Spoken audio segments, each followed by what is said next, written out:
Everyone, welcome back to my YouTube channel. आप सभी के लिए ये वीडियो इन्फॉर्मेटिव वीडियो है। क्योंकि सीटेट एग्ज़ाम में आपके 1 मंथ और 10 डेज़ रह गए हैं। आपको स्मार्ट तरीके से अच्छा स्कोर करना है। कैसे करना है वो इस वीडियो में आपको पता चलेगा, और किस किस सब्जेक्ट को आप स्कोरिंग कर सकते हो। जैसे आपकी लैंग्वेज होती है, लैंग्वेज 1 और लैंग्वेज 2, यानी कि जो भी आपने लैंग्वेज ली होती है, जिसमें 20 लैंग्वेज आपको सिलेक्ट करनी होती है, उनमें से 2 लैंग्वेज होती है। बहुत सारे बच्चे हिंदी और इंग्लिश के लिए भी करते हैं, संस्कृत है और अदर लैंग्वेज भी होती है। लेकिन आज मैं आपको हिंदी का ट्रिक बताऊंगी कि किस तरीके से हमें आसानी से उस ट्रिक के माध्यम से हम अपने जो पेपर होता है उसके क्वेश्चन जिस तरीके से पूछे जाते हैं हम उसको आसानी से कैसे सॉल्व कर सकते हैं, इसके रिगार्डिंग है। वीडियो को लास्ट तक ज़रूर देखना। ऐसे ही छोटी छोटी वीडियो आपको मिलेगी ताकि आप स्मार्ट तरीके से अपने टॉपिक को क्लियर करके, अपने कंसेप्ट को क्लियर करके क्वेश्चन को आसानी से सॉल्व कर सके कम समय में। क्योंकि आपको ये नहीं है, आपको क्वालिफाई करना तो साथ करना ही है, साथ के साथ आपको स्कोरिंग भी करना है। 100+ या 120+ टारगेट बना के चलोगे तब तक 100 आएगा, या 140+ भी टारगेट बना के चल रहा है, अपने चल रहे हो या अपने माइंड में सेट कर रखा है, तो ही आप 120 आराम से आ सकते हैं। कोई वो नहीं है, बस ये है कि आपके कंसेप्ट नहीं होते क्लियर, इसी चक्कर में आपके एक मार्क्स नहीं आते। विदाउट टाइम ना वेस्ट करते हुए स्टार्ट करते हैं। आज जो हमने लिया है वो हिंदी गद्यांश लिया है। वो लैंग्वेज 1, चाहे पेपर 2 हो चाहे पेपर 1 हो, दोनों में ही पेपर में पूछे जाते हैं। ठीक है, हम स्टार्ट करते हैं। सबसे पहले ये जो है ये हिंदी का है गद्यांश। इसको ध्यान से समझिए। इसमें लिखा हुआ है पैराग्राफ, आपको पूरा नहीं पढ़ना, हम क्वेश्चन की तरह ही स्टार्ट करेंगे। इसमें पहला क्वेश्चन दे रखा है, ये आंतरिक स्वच्छता से संबंधित नहीं है। देखिए, आप ना कभी भी जल्दी जल्दी में ये चीज़ मत कीजिए। मैं को आपको लास्ट में एक ट्रिक बताऊंगी कि कब से पहले कौन सा चीज़ हमें पहले करनी चाहिए सब्जेक्ट में, कौन सी बाद में करनी चाहिए। ठीक है, अब इसमें लिखा हुआ है पहला क्वेश्चन में आंतरिक स्वच्छता से संबंधित नहीं है। देखिए, यहाँ पे सबसे ऊपर ही आपको लिखा हुआ है कि निर्मल विचार भी आया। देखो, आंतरिक व बाह्य दोनों रूप से स्वच्छता, और ध्यान से देखिए, स्वच्छता और निर्मलता का एक बुनियादी आवश्यकता होती है। मन की शुद्ध और सात्विक विचार आंतरिक स्वच्छता के आयाम हैं।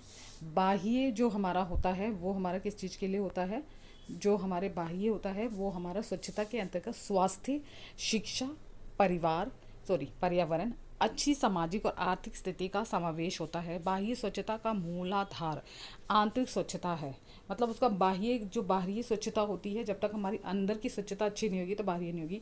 मन की स्वच्छता मानव व्यवहार को दर्शाती है। हमारा मन अच्छा होगा तो हमें पता चलेगा हमारा बिहेवियर कैसा है, हमारे विचार कैसे हैं, हम कैसे बोलते हैं। ये हमारे विचारों पर डिपेंड करता है, हमारी बोली पर डिपेंड करता है। सत्य, शुद्धता, शांति, प्रेम, सम्मान जैसी आत्मा के जन्मजात गुणों का अलग उल्लंघन करते हैं। जो भी हम सत्य बोलते हैं, शुद्धता बोलते हैं, शांति से रहते हैं, प्रेम भाव से रहते हैं, वही गुण हमारे अंदर अगर हैं और हम उसका उल्लंघन करते हैं तो हमारी प्रकृति भी कहीं ना कहीं उल्लंघित होती है या उल्लंघन होता है। तो आंतरिक स्वच्छता से संबंधित नहीं है। हमारे विचार भी होते हैं, हमारा विचार निर्मल होना चाहिए, हमें शांति मिलनी चाहिए, हमारा शिक्षा होती है, और जो नहीं है इस समय वो हमारा प्रेम, क्योंकि प्रेम कहीं ना कहीं उल्लंघन होता है प्रकृति के खिलाफ। तो यहाँ पे लास्ट में लाइन में डिस्क्राइब किया गया है आंसर।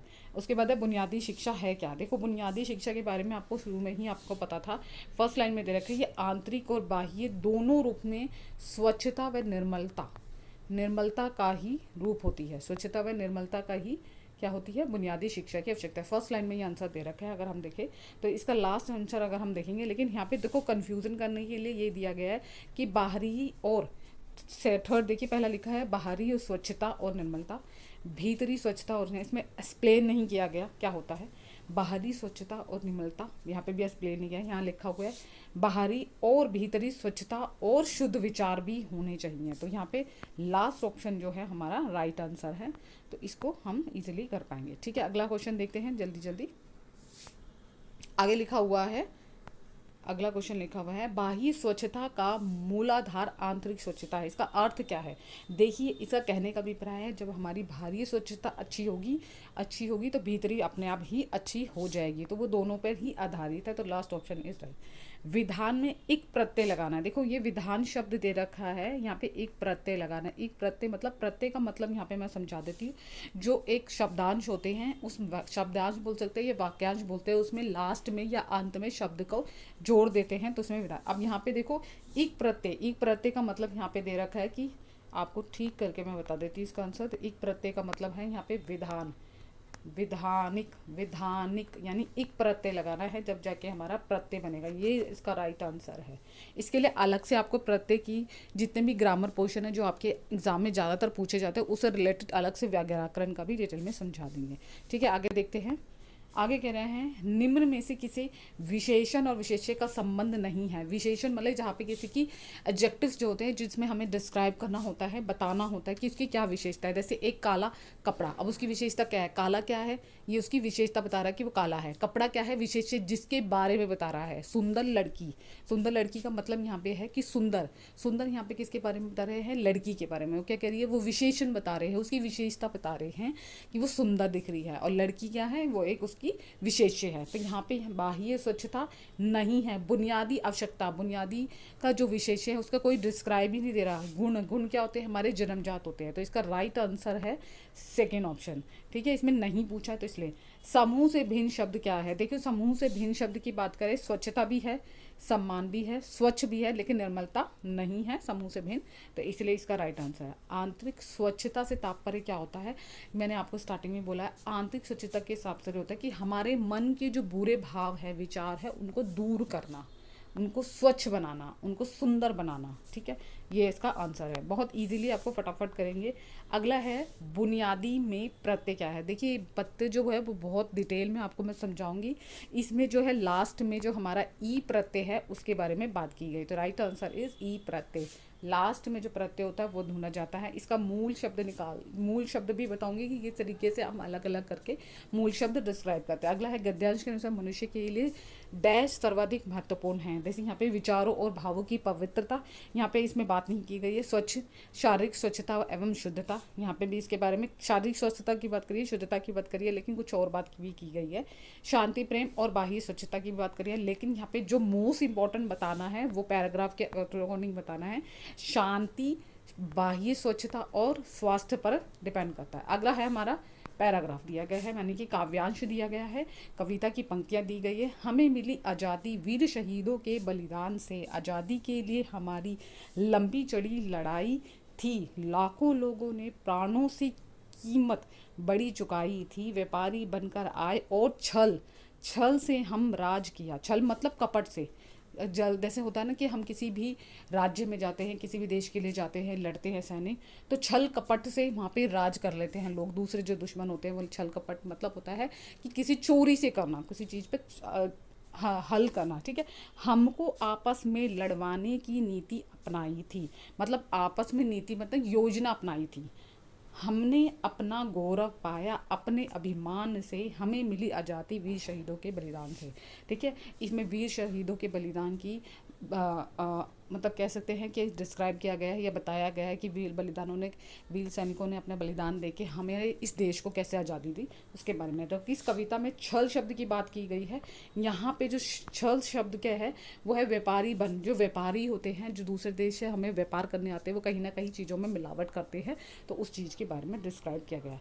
अगला है नीति। नीति शब्द में फिर प्रत्यय आ गया। अब यहाँ पे प्रत्यय जो है वो ई प्रत्यय की बात की गई है, तो यहाँ पे ई प्रत्यय है। स्वाभिमान में संधि, देखिए स्व मतलब होता है यहाँ पे स्व, अ का जो है वो आ है, यानी कि यहाँ पे सबसे पहला जो है दीर्घ संधि की बात की गई है। अगर आपने संधि पढ़ी होगी तो वहाँ पे सबसे पहले दीर्घ संधि में क्या होता है, जो आपका आ ई उ ए, ये जो सारे शब्द होते हैं, जब ये किसी बड़े दूसरे हमारे दीर्घ या ह्रस्व से मिल जाते हैं तब ये बड़े बन जाते हैं। जैसे आ, ई और उ, इनको मिला के हमारा जो हमारी जो संधि होती है वो गुण संधि में आती है। तो गुण संधि का ही उदाहरण है। और यहाँ पे एग्जाम्पल बताया गया है अभिमान। देखो अभिमान में लास्ट वाला जो ऑप्शन है वो आपका बिल्कुल डायरेक्ट है, राइट है। ठीक है, देश को स्वतंत्रता प्राप्त करने में एक लंबा समय लगा था। यस, ये भाव कविता के किस अंश से प्रतिबिंबित होता है, यानी किस भाव को डिस्क्राइब करता है, किस भाव को बताता है कि क्या है। वीर शहीदों के बलिदान से कीमत बड़ी चुकाई थी, गौरव पाया अपने स्वाभिमान से, लंबी चढ़ी लड़ाई थी। देश की स्वतंत्रता का जो लंबे समय चला था वो था वीरों के बलिदान से। सीधा आंसर है कि वीर शहीदों ने अपना बलिदान दिया था, तभी वो चीज़ लंबी चली थी, तभी जाके हमें स्वतंत्रता मिली थी। देश की स्वतंत्रता के लिए किसने दी थी, इसका राइट अगर हम आंसर देखेंगे, देश की स्वतंत्रता के लिए शास्त्रों का निर्माण किया गया, नहीं। अस्त्र शस्त्र का निर्माण किया गया, नहीं। वीरों की भर्ती हुई, नहीं, वीरों की भर्ती हुई। अब उन्होंने लिखा है कि अपने ही जीवन की अनुभूति दी और बहुत सारा धन दिया गया नहीं। राइट ऑप्शन है कि उन्होंने अपने जीवन का बलिदान दिया, तब जाके हमें उस देश को, हमारे देश को आज़ादी प्राप्त हुई। अगला क्वेश्चन कह रहे हैं आज़ादी मिलने का श्रेय किसे दिया जाता है। सीधा सीधा आंसर है, जब तक वीर सैनिक हमारे देश के लिए लड़ते रहेंगे तो हमें आज़ादी मिलती रहेगी। तो उन्होंने कहा वीरों की कूटनीति नहीं, गलत। वीरों का बलिदान ये भी हो सकता है, लेकिन हमें एक्यूरेट बनाना है। श्रेय किसे मिला, वीरों के अस्त्र और शस्त्रों को, व्यापारी वर्ग के, ये भी नहीं है। इसका राइट आंसर इस फर्स्ट, वीरों के अस्त्र शस्त्रों को उसका बलिदान मिला। इसी तरीके से आपको इजीली सॉल्व करने हैं। आज की वीडियो में इतना ही, क्योंकि मैं इसलिए बता रही हूँ ताकि आप ये इस पैराग्राफ को डेली ऐसी प्रैक्टिस कीजिए। और जो ग्रामर पोर्शन है, व्याकरण आया है हिंदी के लिए, उसके लिए हर एक टॉपिक के लिए मुझे कमेंट्स कर दीजिए, मैं आपको जरूर एक एक टॉपिक्स करवाऊंगी। आज की वीडियो में मिलते हैं। और इसके लिए लास्ट में एक ट्रिक है, प्रत्यय में किस तरीके से हम ट्रिक से सॉल्व कर सकते हैं, उसके लिए नेक्स्ट इसके बाद या 1-2 दिन में आपको वो सारे टॉपिक ग्रामर में हम किस तरीके से सॉल्व कर सकते हैं। जैसे जो संज्ञा हो गई, हमारा समास हो गया, विशेषण हो गया, विशेष क्रिया विशेषण हो गया, जो पूछे जाते हैं, प्रत्यय पूछे जाते हैं, उपसर्ग पूछे जाते हैं, बहुत ज़्यादा संधि पूछी जाती है। ये 5-6 टॉपिक ऐसे हैं जो पूछे ही जाते हैं सीटेट एग्जाम में। तो इसकी प्रैक्टिस करेंगे, ट्रिक के साथ करेंगे, ताकि आप इजीली इसको सॉल्व कर सकें। ठीक है, अगर ये वीडियो आपको हेल्पफुल लगे तो लाइक शेयर सब्सक्राइब करना। थैंक यू सो मच, मिलते हैं ऐसी वीडियो के लिए। Bye bye, take care.